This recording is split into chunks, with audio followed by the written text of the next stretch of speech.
Friends, welcome back to my channel. ನಾನು Bhavya. Friends, ಇವತ್ತು ನಮ್ಮ ಊರಿನಲ್ಲಿ ಮಾರಿ ಹಬ್ಬ ಮಾಡ್ತಿದ್ದಾರೆ.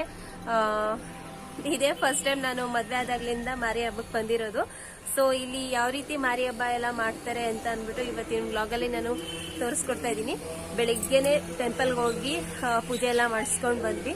ಅದ್ರ ಕ್ಲಿಪ್ಪಿಂಗ್ಸ್ ಎಲ್ಲ ಹಾಕ್ತೀನಿ ನೋಡಿ. ಹಬ್ಬ ಅಂತೂ ತುಂಬಾನೇ ಚೆನ್ನಾಗಿತ್ತು.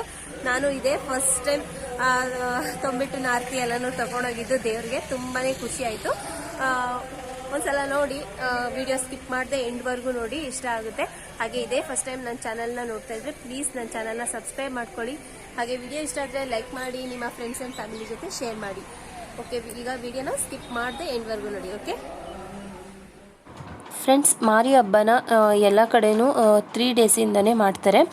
ಇಲ್ಲೂ ಅಷ್ಟೇ. ಫಸ್ಟು ಸುಂಕದ ಮಾರಿ ಹಬ್ಬ ಅಂತ ಫಸ್ಟ್ ಮಾಡ್ತಾರೆ. ಅದಾದಮೇಲೆ ಈ ಹಬ್ಬ ಮಾಡೋದು. ನೀವು ನೋಡ್ತಿರ್ಬೋದು, ಮಾರಿ ಹಬ್ಬಕ್ಕೋಸ್ಕರ ಟೆಂಪಲ್ಗೆಲ್ಲ ಲೈಟಿಂಗ್ಸ್ ಅರೇಂಜ್ಮೆಂಟ್ಸ್ ಮಾಡಿದ್ದಾರೆ. ತುಂಬಾ ಚೆನ್ನಾಗಿದೆ. ನೋಡೋಕ್ಕೆ 2 ಕಣ್ಣು ಸಾಲದು, ಅಷ್ಟು ಚೆನ್ನಾಗಿ ಮಾಡಿದ್ದಾರೆ. ಹಾಗೆ ಊರಲ್ಲೆಲ್ಲ ಪ್ರತಿ ಮನೆ ಹತ್ರನೂ ತೋರಣ ಎಲ್ಲ ಹಾಕಿದ್ದಾರೆ. ತುಂಬಾ ಚೆನ್ನಾಗಿ ಮಾಡಿದ್ದಾರೆ ನೋಡಿ. ಹಾಗೆ ಪ್ರತಿಯೊಂದು ಮನೆಯಲ್ಲೂ ಅವ್ರವ್ರ ಮನೆ ಹತ್ರ ಎಲ್ಲ ಬಣ್ಣ ಬಣ್ಣದ ರಂಗೋಲಿ ಎಲ್ಲನೂ ಹಾಕಿದ್ರು. ಇದು ನಮ್ಮನೆ ಡೋರ್ ತೋರಿಸ್ತಿದ್ದೀನಿ. ಡೋರ್ಗೆಲ್ಲ ಈ ಥರ ಎಲ್ಲ ಅಲಂಕಾರ ಮಾಡಿದ್ದಾರೆ, ಹೂವಿನ ಅಲಂಕಾರ. ತುಂಬಾ ಚೆನ್ನಾಗಿತ್ತು. ನನಗೂ ಇದೇ ಫಸ್ಟ್ ಟೈಮ್ ನಾನು ಮಾರಿ ಹಬ್ಬನ ಆಚರಿಸೋಕ್ಕೆ ಅಂತ ಬಂದಿರೋದು. ಯಾವಾಗಲೂ ಸಂಜೆಗೆ ಆಫೀಸಿಗೆ ರಜಾ ಇಲ್ಲ ಅಂತ ಹೇಳ್ಬಿಟ್ಟು ಬರ್ತಾನೆ ಇರಲಿಲ್ಲ. ಇದು 2 ತೊಂಬಿಟ್ಟನ್ನು ಮಾಡಿ ಈ ಥರ ತೊಂಬಿಟ್ಟು ಆರತಿ ಅಂತ ತೊಗೊಂಡೋಗೋದು ದೇವ್ರಿಗೆ.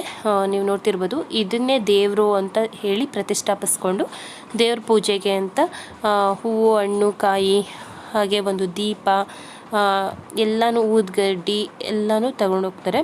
ಇದನ್ನು ತಗೊಂಡೋಗಿ ಅಲ್ಲಿ ದೇವ್ರ ಹತ್ರ ನಡ್ಕೊಂಡು ಹೋಗಿ ಪೂಜೆ ಮಾಡಿಸ್ಬೇಕು. ತುಂಬಾ ಚೆನ್ನಾಗಿತ್ತು ಎಕ್ಸ್ಪೀರಿಯನ್ಸ್. ನೋಡಿ, ನಾನು ಮತ್ತು ಚಿನ್ನು ಇಬ್ಬರು ಹೋಗೋದಕ್ಕೆ ಅಂತ ಅಂದ್ಬಿಟ್ಟು ರೆಡಿ ಆಗಿದ್ದೀವಿ.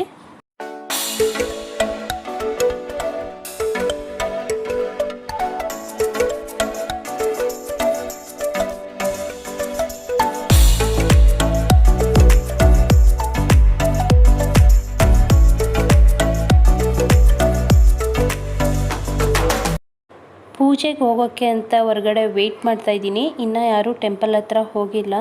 ಸೊ ಎಲ್ಲರೂ ಹೊರಟಾಗ ನಾವು ಹೊರಡೋಣ ಅಂತ ಅಂದ್ಬಿಟ್ಟು ಆಚೆ ನಿಂತ್ಕೊಂಡು ನೋಡ್ತಿದ್ದೀನಿ, ಯಾರಾದರೂ ಹೋಗ್ತಿದ್ದಾರಾ ಅಂತ.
ఇక్కడ ಬಾ.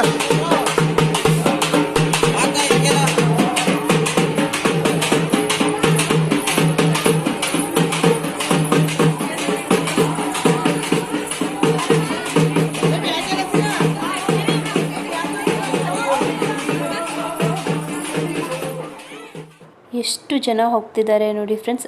ಸ್ಲಿಪ್ಪರ್ ಏನೂ ಹಾಕೋಬಾರ್ದು, ಹಾಗೆ ಬರಿಗಾಲಲ್ಲೇ ಹೋಗಬೇಕು. ಸುಮಾರು 1 ಕಿಲೋಮೀಟ್ರಷ್ಟು ದೂರನೇ ಇದೆ ಟೆಂಪಲ್. ನಾವು ಅಲ್ಲಿವರೆಗೂ ನಡ್ಕೊಂಡೇ ಹೋಗಬೇಕು. ಇಲ್ಲಿ 3 ಊರಿನ ಜನ ಎಲ್ಲ ಸೇರಿಕೊಂಡು ಹಬ್ಬ ಮಾಡ್ತಾರೆ.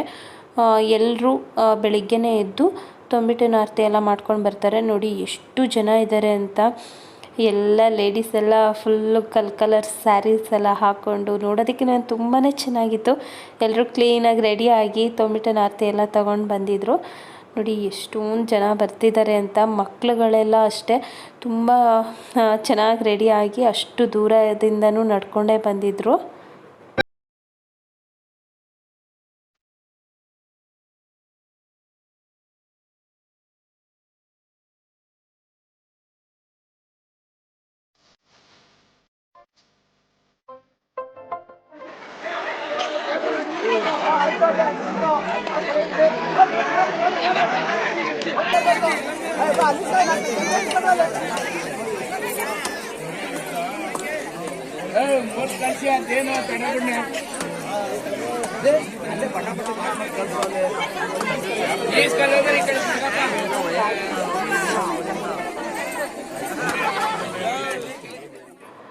ತುಂಬ ರಶ್ ಇದೆ, ನೀವು ನೋಡ್ತಿರ್ಬೋದು ಎಷ್ಟೊಂದು ಜನ ಇದ್ದಾರೆ ಅಂತ.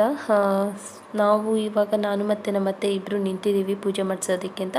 ಎಷ್ಟೊಂದು ಫಾಸ್ಟಾಗಿ ಮಾಡಿಕೊಟ್ಬಿಡ್ತಿದ್ರು ಅಂದರೆ, ಅಯ್ಯೋ ನಾವು ಅಷ್ಟು ಕಷ್ಟಪಟ್ಟು ಅಷ್ಟು ದೂರದಿಂದ ತಂದಿದ್ದೀವಿ, ಇವ್ರು ನೋಡಿದ್ರೆ ದೇವ್ರಿಗೆ ಸರಿಯಾಗಿ ಪೂಜೆನೇ ಮಾಡೋದಿಲ್ಲ, ತಕ್ಷಣ ಹಿಂಗೆ ಕೊಡ್ತಿದ್ದಾಗೇ ಹಿಂಗೆ ಎಲ್ಲ ಸೇರಿ ಒಬ್ಬರು ಮಾಡ್ತಿರ್ಲಿಲ್ಲ, ಅಲ್ಲಿ ಎಲ್ಲರೂ ಸೇರಿಕೊಂಡು ಹಣ್ಣು ಕಾಯಿ ಎಲ್ಲನೂ ಒಬ್ಬೊಬ್ಬರು ಮಾಡಿಬಿಡ್ತಿದ್ರು, ಮುರಿದು ಕೊಡ್ತಿದ್ರು. ಕ್ಲೀನಾಗಿ ಪೂಜೆ ಅಂತೂ ಮಾಡಿಕೊಡಲ್ಲ ಅಲ್ಲಿ, ಯಾಕಂದರೆ ತುಂಬಾ ಜನ ಇರ್ತಾರಲ್ವ. ಸೊ ತುಂಬ ಫಾಸ್ಟಾಗಿ ತಂದಿದ್ದೆಲ್ಲನೂ ಎಲ್ಲರೂ ಸೇರಿ ಮಾಡಿಬಿಡ್ತಾರೆ. ಸೊ ನಂಗೆ ಸ್ವಲ್ಪ ಬೇಜಾರಾಯಿತು, ಅಷ್ಟು ದೂರದಿಂದ ತಂದಿದ್ದೀವಿ, ಕ್ಲೀನಾಗಿ ಪೂಜೆ ಮಾಡಿಕೊಡ್ಲಿಲ್ವಲ್ಲ ಅಂತ. ಇಟ್ಸ್ ಓಕೆ, ಇನ್ನೇನು ಮಾಡೋದು, ತುಂಬ ಜನ ಇದ್ದಾರೆ, ನಾವು ಹಾಗೆಲ್ಲ ಕೇಳೋಕ್ಕಾಗಲ್ಲ. ಆದರೂ ಚೆನ್ನಾಗಿ ನಡೀತು ಎಲ್ಲ ಫಂಕ್ಷನ್ ಎಲ್ಲ, ಪೂಜೆ ಎಲ್ಲ.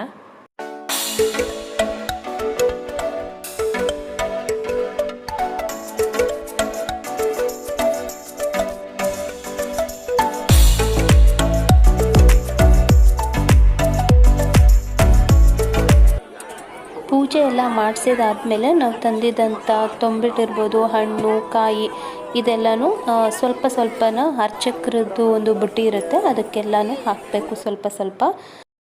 ಮಾರಮ್ಮನಿಗೆ ತೊಂಬಿಟ್ಟಿನ ಆರತಿ ಎಲ್ಲ ಮಾಡಿಸ್ಕೊಂಡಾದ್ಮೇಲೆ ಅಲ್ಲೇ ಪಕ್ಕದಲ್ಲಿ ಶಿವನ ದೇವಸ್ಥಾನ ಇತ್ತು, ಅಲ್ಲಿಗೂ ಸಹ ಪೂಜೆ ಮಾಡಿಸ್ಬೇಕಿತ್ತು. ಎಲ್ಲರೂ ಹೋಗಿ ಅಲ್ಲೂ ಪೂಜೆ ಮಾಡಿಸ್ತಿದ್ರು. ನೀವು ನೋಡ್ತಿರ್ಬೋದು ಇಲ್ಲಿ ಇರೋ ಟೆಂಪಲ್ಸ್ ಎಲ್ಲ ಜಮೀನು ಒಳಗಡೆ ಇದೆ. ನಾನು ಅಂದ್ಕೊಂಡೆ ಇದೇನಪ್ಪ ಎಲ್ಲ ಟೆಂಪಲ್ಸ್ ಇಲ್ಲಿ ಜಮೀನು ಒಳಗಡೆ ಇದೆಯಲ್ಲ, ಜಮೀನಲ್ಲಿ ಇದೆಯಲ್ಲ ಅಂತ. ಆವಾಗ ಹೇಳಿದ್ರು ಇದೆಲ್ಲ ದೇವರು ಮೂಡಿರೋದ್ರಿಂದ, ಇದೇ ಜಾಗದಲ್ಲಿ ಮೂಡಿರೋದ್ರಿಂದ ಅದು ಹೇಗೆ ಮೂಡಿದೆಯೋ ಹಾಗೆ ಅಲ್ಲೇ ದೇವಸ್ಥಾನ ಕಟ್ಟಿರೋದು, ಅದಕ್ಕೆ ಇದೆಲ್ಲ ಜಮೀನು ಹತ್ರ ಇದೆ ಅಂತ. ತುಂಬಾ ಚೆನ್ನಾಗಿ ಟೆಂಪಲ್ಸ್ ಎಲ್ಲ ಕಟ್ಟಿದ್ರು. ಇಲ್ಲಿ ಶಿವನ ದೇವಸ್ಥಾನದಲ್ಲಿ ಪೂಜೆ ಎಲ್ಲ ಆದಮೇಲೆ ಇಲ್ಲಿಂದ ಸ್ವಲ್ಪ ದೂರ, ಇನ್ನೂ ಒಂದು ಅರ್ಧ ಕಿಲೋಮೀಟರ್ ದೂರದಲ್ಲಿ ಹೋದರೆ ಪಟ್ಲದಮ್ಮ ಅಂತ ಒಂದು ದೇವರಿತ್ತು, ಅಲ್ಲಿಗೂ ಸಹ ನಾವು ಪೂಜೆ ಮಾಡಿಸ್ಬೇಕಿತ್ತು. 3 ದೇವರಿಗೂ ಪೂಜೆ ಸಾಮಾನ ತಗೊಂಡು ಬಂದು ನಾವು ಅಲ್ಲಿಗೆ ಪೂಜೆ ಮಾಡಿಸ್ಕೊಂಡು ಹೋದ್ವಿ.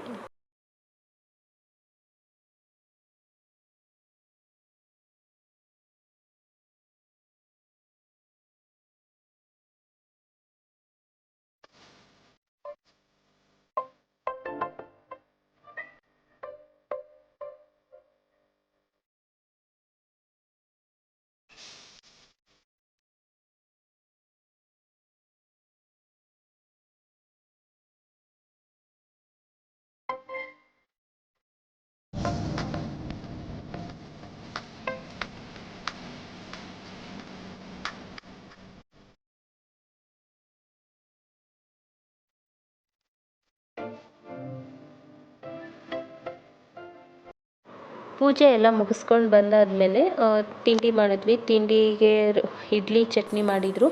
ಇಡ್ಲಿ ಎಲ್ಲ ತಿಂದಾದಮೇಲೆ ಸ್ವಲ್ಪ ಟೈಮ್ ರೆಸ್ಟ್ ಮಾಡಿಬಿಟ್ಟು ಮಧ್ಯಾಹ್ನದ ಊಟಕ್ಕೆ ನಾನ್ ವೆಜ್ ಮಾಡ್ತಿದ್ದೀವಿ. ಎಲ್ಲರ ಮನೇಲೂ ಅಷ್ಟೇ, ಇಲ್ಲಿ ಬೆಳಿಗ್ಗೆ ಪೂಜೆ ಎಲ್ಲ ಆದಮೇಲೆ ಮಧ್ಯಾಹ್ನದ ಊಟಕ್ಕೆ ನಾನ್ ವೆಜ್ ಮಾಡ್ತಾರೆ. ನಮ್ಮ ಮನೇಲೂ ಹಾಗೆ ಮಟನ್ ಎಲ್ಲ ಮಾಡ್ತಾಯಿದ್ದೀವಿ. ಓಕೆ ಫ್ರೆಂಡ್ಸ್, ಈ ವ್ಲಾಗ್ನ ನಾನು ಇಲ್ಲಿಗೆ ಎಂಡ್ ಮಾಡ್ತಾಯಿದ್ದೀನಿ. ಈ ವ್ಲಾಗ್ ನಿಮ್ಗೆ ಇಷ್ಟ ಆಗಿದರೆ ಪ್ಲೀಸ್ ಒಂದು ಲೈಕ್ ಮಾಡಿ, ಹಾಗೆ ಇದೇ ಫಸ್ಟ್ ಟೈಮ್ ವಾಚ್ ಮಾಡ್ತಾಯಿದ್ರೆ ಸಬ್ಸ್ಕ್ರೈಬ್ ಮಾಡ್ಕೊಳ್ಳೋದನ್ನ ಮಾತ್ರ ಮರಿಬೇಡಿ. ಹಾಗೆ ನಿಮ್ಮ ಫ್ರೆಂಡ್ಸ್ ಆ್ಯಂಡ್ ಫ್ಯಾಮಿಲಿ ಜೊತೆ ಶೇರ್ ಮಾಡಿ. ಸಿಗೋಣ ಮುಂದಿನ ವಿಡಿಯೋದಲ್ಲಿ. Until then take care, bye. Thank you for watching.